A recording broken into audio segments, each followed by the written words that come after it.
40 வருஷமா அந்த வயல்ல வேலை பார்த்துக்கிட்டு இருந்தாங்களா. ஆனா அவங்களுக்கு சில வருஷங்களா ஒரு கவலையா, செடி வளர விதை போட்ட மறுநாளே காக்கா எல்லாம் வந்து விதைய சாப்பிட்டு போயிருமா. ஒரு நாள் ராமசாமி தாத்தா வயல்ல நின்று பேசிட்டு இருந்தாங்களா.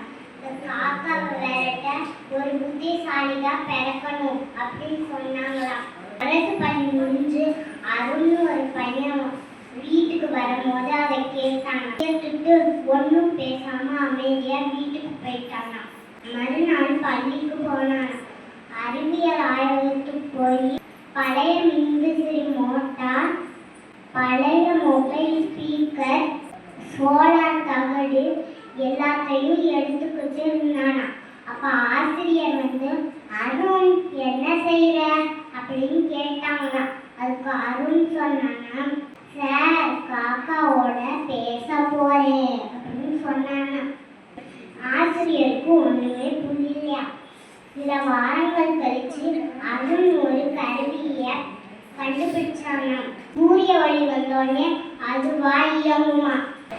சில நிமிடங்களுக்கு ஒரு முறை அதுல கழுவு சத்தம் கேட்குமா. அதை பார்த்த ராமசாமி தாத்தா, இது யார் கண்டுபிடிச்சா, நம்ம அரசு பள்ளி அருண் தானா அப்படின்னு கேட்டாங்களாம்.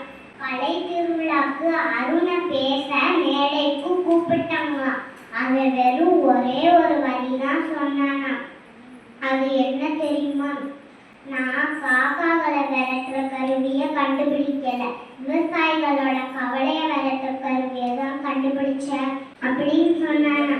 அதை கேட்ட அரங்கமே எழுந்துச்சு நின்று கை தட்டுச்சான்.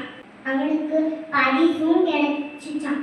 ஆனா அதை விட பெரிய பரிசு சில வாரங்கள் கழிச்சு கிடைச்சிச்சான்.